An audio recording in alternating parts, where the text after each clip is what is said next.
میں ایک کتاب کا نام آپ کو بتاتا ہوں، ہیپی منی، مائیکل نارٹن اور ایلزبتھ ڈن کی کتاب ہے، اور اس کا کرکس یہ ہے کہ پیسہ گیو کرنے سے خوشی آتی ہے۔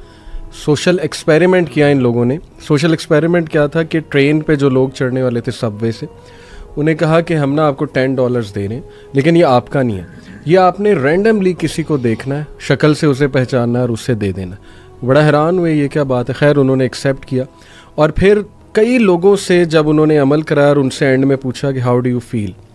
تو they felt really good, excited, happy, ان کے ایموشنز بڑے زبردست ہو گئے۔ تو یہ کریکس اس بک کا یہ کہ پیسہ دینے سے جو ہے وہ خوشی بھی آتی ہے الحمدللہ۔ 2 آیات ہیں، لیکن دوسری میں انشاءاللہ جو سیکنڈ آپ راؤنڈ لگائیں گے اس میں بتاؤں گا۔ دونوں آیات جو ہے میں نے اس لیے سلیکٹ کی کیونکہ یہ دونوں مسائل ہیں یوتھ کے آج کل، ہم اس پہ اکثر مغیرہ بات بھی کرتے ہیں، شہوات اور شبہات پہ۔ تو شبہات کے حوالے سے یہ آیا ایکچولی ابن عباس رضی اللہ عنہ کی بھی فیوریٹ آیا ہے، اکارڈنگ ٹو اے نریشن۔ ایک صحابی نے ابن عباس سے پوچھا کہ آپ کی فیوریٹ آیا کون سی ہے، تو اس زیادہ تر صحابہ کی وہ ہے قل یا عبادی الذین اسرفوا علی انفسہم لا تقنطوا من رحمۃ اللہ، لیکن ابن عباس نے کہا کہ میری یہ فیوریٹ آیا ہے۔ وہ صحابی بڑا حیران ہوئے کہ اس میں تو کیا ایسا مطلب ہے یہ موضوع ایسا کہ آپ کا فیوریٹ ہے، انہوں نے کہا اس میں ہوپ ہے، ہوپ فار دوز جنہیں وسوسے آتے ہیں، ڈاؤٹس آتے ہیں۔ تو آیت ہے ورس 260، وَإِذْ قَالَ إِبْرَاهِيمُ رَبِّ أَرِنِي كَيْفَ تُحْيِي الْمَوْتَى قَالَ أَوَلَمْ تُؤْمِنْ قَالَ بَلَىٰ وَلَٰكِنْ لِيَطْمَئِنَّ قَلْبِي۔ یہ آیت کی ٹرانسلیشن میں آپ کو بتاتا ہوں۔ And remember when Ibrahim said my lord show me how you give life to the dead, Allah responded do you not believe, Ibrahim replied yes I do but just so my heart can be reassured. تو الحمدللہ دیکھیں، میں ایک scholar کو بھی سن رہا تھا، انہوں نے کہا کہ اس میں ہوپ ہے ان لوگوں کے لیے کہ جن کو ڈاؤٹس آ جاتے ہیں۔ Not all doubts are wrong, some doubts obviously they can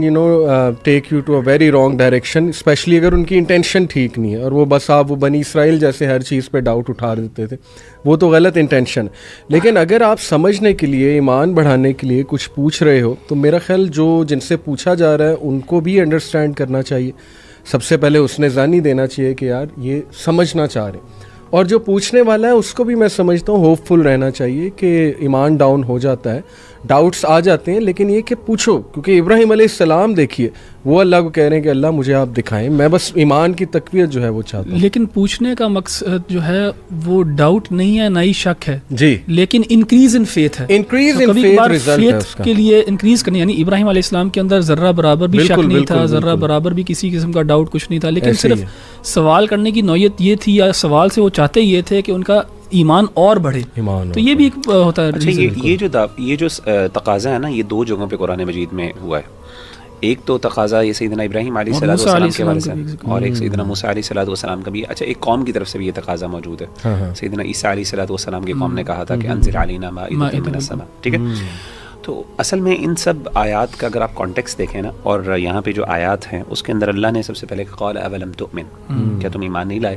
اسی طریقے سے جو حواریوں نے جب یہ سیدنا عیسیٰ علیہ السلام سے پوچھا تھا، تو وہاں پہ سیدنا عیسیٰ علیہ السلام نے کہا کہ تم اللہ سے ڈرو، تم کس طرح کا تقاضا کر کے تم اللہ پہ ایمان نہیں لاتے؟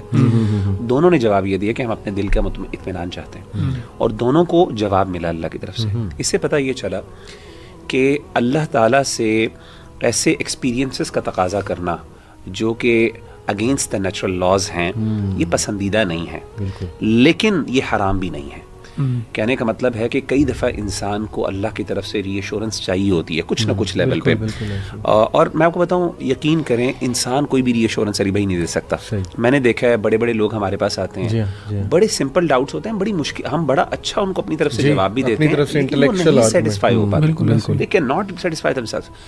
اس سے پتہ یہ چلتا ہے کہ معاملہ چونکہ دل کا ہوتا ہے نا، اور دل کا اختیار صرف اللہ کے، شرع صدر اللہ کے ہاتھ میں ہوتا ہے۔ اسی لیے جب تک اللہ کی مدد نہیں ہے، اللہ کی طرف سے انشراح نہیں پہنچے گا، فائدہ نہیں ہوگا۔ تو اسی لیے میں سمجھتا ہوں بھائیوں کو، دیکھیں اللہ کے ساتھ اور آپ کا تعلق ہے نا، وہ ایک پرسنل تعلق ہے، آپ اللہ کے ساتھ جو مرضی باتیں کریں، آپ کا تعلق ہے، ہم اس میں کوئی انٹروین نہیں کرتا۔ یہ تقاضے اللہ سے کرنے میں ایز لانگ ایز، اگر مقصد جیسے انہوں نے کہا کہ دین پہ شک نہیں ہے اور اطمینان ہے، تو انسان بڑھانے کے اس دور میں خاص طور پہ میں سمجھتا ہوں اس دور میں جب اتنے ڈاؤٹس ہیں, اتنے مسائل, اور انسان اگر انفلوئنس ہو رہا ہے, اللہ سے دعا مانگے, اللہ مجھے دکھا. میں نے خود اپنے لیے کئی جگہ ایسے واقعات ہوئے, میں نے اللہ سے دعا کی اور میرے ساتھ ایسے ایسے واقعات ایکسپیرینشیل, جیسے کہتے ہیں نا اللہ کی ایگزسٹنس کے لیے ایک ایکسپیرینشیل ایویڈنس بھی ہوتا ہے آپ کا, کچھ ایکسپیرینسز ہوتے ہیں اللہ سے, ایسے ایکسپیرینسز مانگنے, لیکن وہ راز میں رہنے چاہیے, وہ راز کے ہوتے ہیں اور وہ دلیل نہیں بنتے دوسروں کے لیے, بل وہ ایک لمبا ٹاپک ہے. بڑا یہ دعا بھی ہے نا, اللہم ارنا الحق حقا وارزقنا اتباعہ, ماشاءاللہ یہ بھی بہت زبردست.